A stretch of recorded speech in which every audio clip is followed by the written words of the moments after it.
Friend, हमारे सत्संग YouTube channel में आपका स्वागत है। दोस्तों, हम आपको एक स्टोरी सुनाने जा रहे हैं। एक कहानी। किसी राज्य में एक राजा था और वो राजा बहुत दानी था।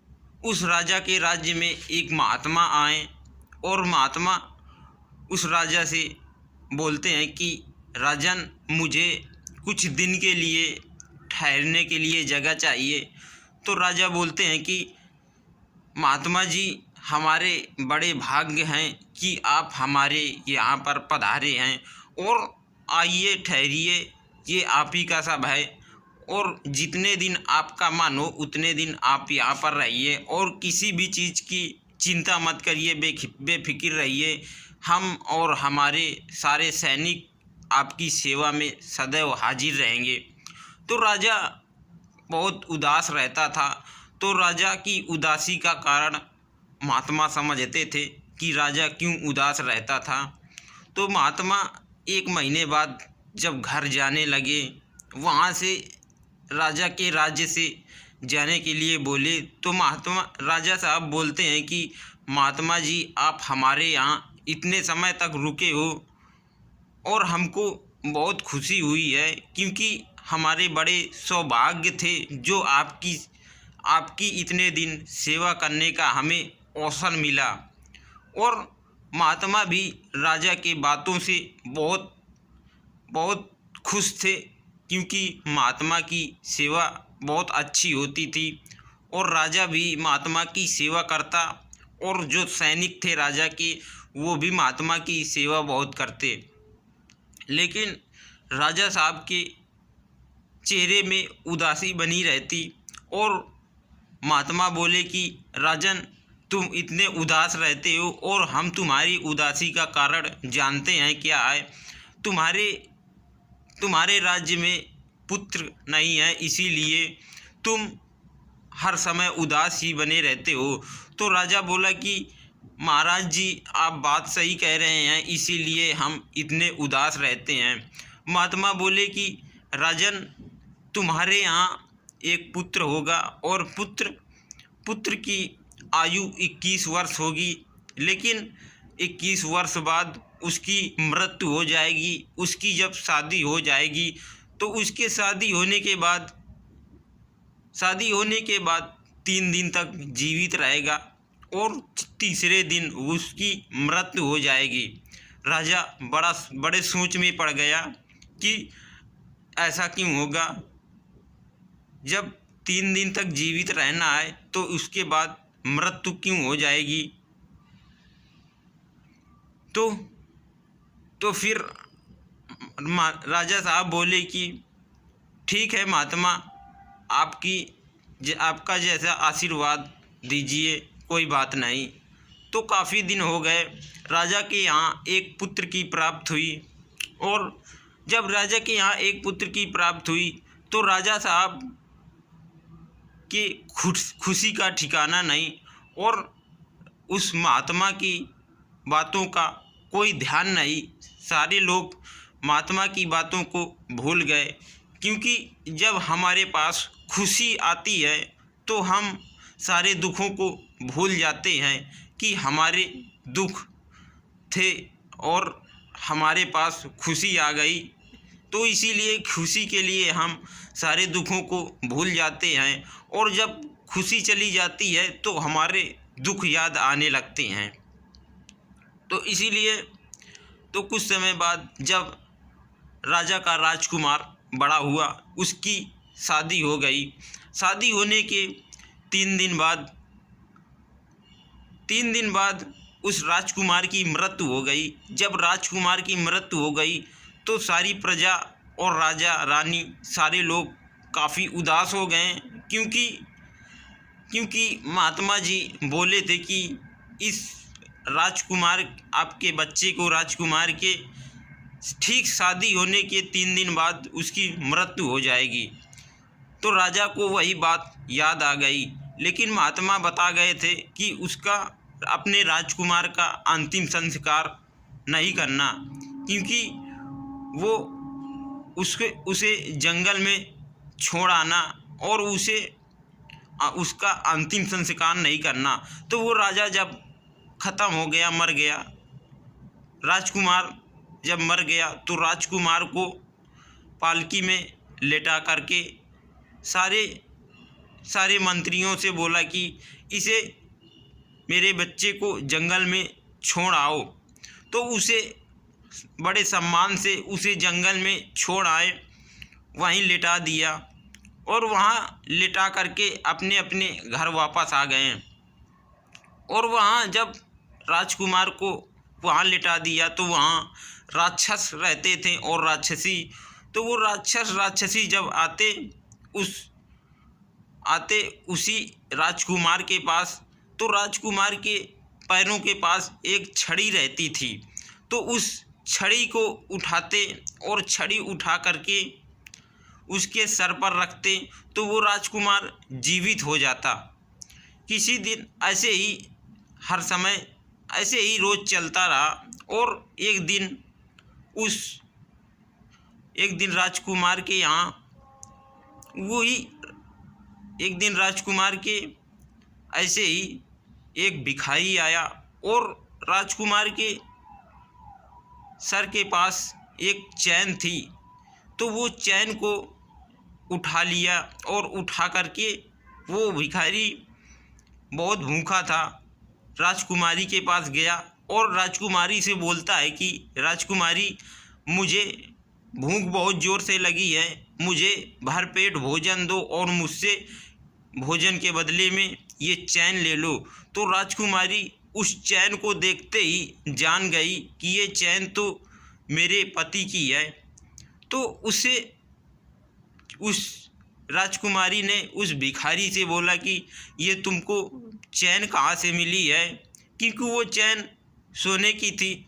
तो उस भिखारी ने बोला कि जंगल में एक व्यक्ति सोया हुआ था, तो उसके सर के पास ये चैन रखी हुई थी, तो इसी चैन को मैं ले आया और लेकर के मुझे भूख बहुत ज़्यादा लगी है, तो इस चैन को आप रख लीजिए और मुझे भरपेट भोजन दे दीजिए।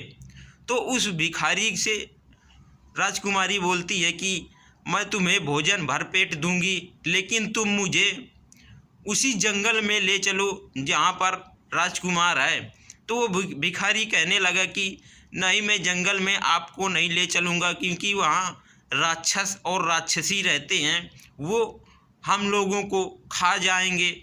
और हम बड़े डरते डरते वहाँ गए थे और वहाँ से डरते डरते आए हैं। वो राक्षस राक्षसी रात को आते हैं, तो वो जब हमें देखेंगे तो वो हमें खा जाएंगे। तो राजकुमारी बहुत उस भिखारी से जिद करती है, तो वो भिखारी मान जाता है और उस राजकुमारी को ले जा कर के वहाँ किसी झाड़ी में छिप जाता है। और जब राक्षस राक्षसी आते हैं तो उस राजकुमार के पैर के पास एक छड़ी रखी रहती है, तो वो छड़ी उसके सर पर रखते हैं तो राजकुमार जीवित हो जाता है और बैठ जाता है। राजकुमारी वहीं छिप करके देख रही थी और वो भिखारी वापस आ गया था राजकुमारी को छोड़ करके। तो राजकुमारी वहीं देखती रही। राजकुमारी 2 दिन तक वहीं देखा छिप करके। फिर इसके बाद राजकुमारी एक दिन गई और जाकर के राजकुमार के पास उसके पैर के पास से छड़ी उठाया और उसके सर पर रख दिया, तो राजकुमार जीवित हो गया। जब राजकुमार जीवित हो गया तो उसे उन दोनों को बहुत खुशी हुई। तो राजकुमार ने बोला कि तुम यहाँ कैसे, और तुम्हें राक्षस राक्षसी सारे देख लेंगे तो तुम्हें खा जाएंगे, तो तुम यहाँ से जाओ। तो राजकुमारी बोली कि मैं आपको छोड़ कर के कहीं नहीं जाऊँगी। तो राजकुमार ने अपने पास में एक गड्ढा बनाया और गड्ढा बना कर के एक छिपने की जगह अच्छी बनाई। फिर इसके बाद वहाँ राजकुमारी को छिपा दिया और जब राक्षस राक्षसी आए तो वो राजकुमारी छिपी रही और उसकी राजकुमार सोया हुआ था। जब उसकी छड़ी उठा करके उसके सर पर रखा तो वो राजकुमार जीवित हो गया और राजकुमारी देखती रही। और फिर राजकुमारी वहाँ से लौट आई और राजकुमारी फिर अपने यहाँ पर आ गई घर पे। और फिर राजकुमारी अब एक बच्चे को जन्म दिया। जब जन्म दिया राजकुमारी ने एक बच्चे को, राजकुमारी ने फिर इसके बाद राजकुमार 12 बजे रात को वहीं आता राजकुमारी के पास और उसे एक लोटा से भरा दूध दे जाता राजकुमारी को। काफ़ी दिन ऐसे ही होता रहा और एक दिन महारानी ने उस राजकुमार की माँ ने उसे देख लिया राजकुमार को। तो वो राजकुमार को देख करके पहचान गई और जब उसे पहचान गई तो बोलती है कि बेटा तुम कहाँ जा रहे हो और तुम अब यहाँ से मत जाओ। तो वो राजकुमार बोलता है माताजी मैं अगर यहाँ से नहीं जाऊँगा तो राक्षस और राक्षसी सारे राज्य को नष्ट कर देंगे, क्योंकि वो बहुत बहुत बलवान हैं और वो सारे राज्य को अपने नष्ट कर देंगे और बर्बाद कर देंगे। तो वो महारानी बोलती हैं कि बेटा अब क्या होगा। तो वो राजकुमार बोलता है कि माताजी आप अपने यहाँ भंडारा कराओ और भंडारा करा करके उसी राक्षस और राक्षसी को बुलाओ और बुला करके राक्षसी उस राक्षसी राक्षस दोनों को बुलाओ और बुला करके उसके हाथों में एक कंगन है, उसी कंगन से मैं वहाँ कैद हूँ और वो अगर कंगन आपको मिल जाता है तो उसे आग में डाल करके पिघला देना। तो वो जब कंगन पिघल जाएगा तो मैं आज़ाद हो जाऊँगा और मुझे यहाँ रहने को मिल जाएगा। तो वो महारानी बोलती है कि ठीक है। और फिर वहाँ राजकुमार के यहाँ पर भंडारा होता है। राजा भंडारा कराते हैं और राक्षस राक्षसी दोनों को बुलाते हैं और बुला करके वहाँ उनको भोजन कराते हैं। और राजकुमारी के यहाँ जो बच्चा हुआ था तो वो बच्चा को राजकुमारी ने रुला दिया और रुला करके वो बच्चा रोने लगा काफ़ी तेज़ से। तो राजकुमारी को उस राक्षसी को दया आ गई और दया में उसने राक्षसी ने राजकुमारी से बोला कि ये बच्चा आपका क्यों रो रहा है। तो उसने राजकुमारी ने बोला कि बच्चा मेरा खेलने को मांग रहा है और इसके पास हमारे पास खेलने के लिए कुछ नहीं है। आपके हाथ में ये जो कंगन है इसको थोड़ी देर के लिए दे दीजिए और दे करके मेरा बच्चा जब शांत हो जाएगा तो मैं आपको वापस कर दूंगी। तो वो राक्षसी खुश हो गई और बोलती है कि लो ले लो, जब आपका बच्चा खुश हो जाए तो इसे हमको वापस कर देना और हम जा रहे हैं भोजन करने।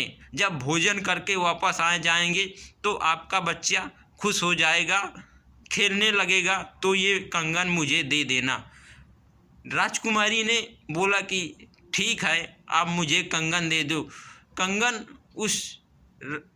वो राक्षसी राजकुमारी को कंगन दे दिया और वो कंगन को राजकुमारी ले जा कर के जलती हुई भट्ठी में डाल दिया। और जब भट्ठी में डाल दिया तो वो कंगन पिघल गया। जब कंगन पिघल गया तो वो राजकुमार आज़ाद हो गया और वो राक्षस राक्षसी दोनों वहाँ पर ख़त्म हो गए। जब वो ख़त्म हो गए तो राजकुमार वहाँ से आज़ाद हो गया और वो अपने घर पे रहने लगा खुशी से।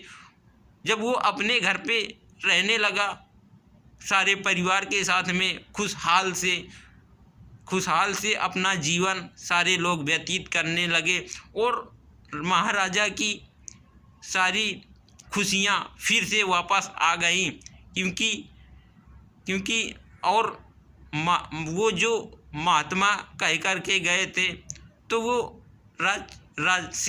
वो राजा साहब बोले कि वो महात्मा की खोज कराई जाए कि वो महात्मा कहाँ पर मिलेंगे। तो फिर कई राज्यों में उस महात्मा की खोज राजा साहब ने कराया, लेकिन वो महात्मा कहीं नहीं दिखे।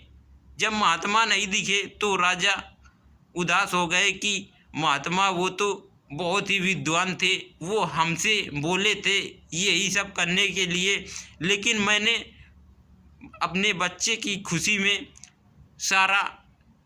सारी बात उनकी भूल गए, लेकिन मेरे बच्चे की जब मृत्यु हो गई तब मुझे ये सारी बात याद आई और वो महात्मा अब मिल नहीं रहे।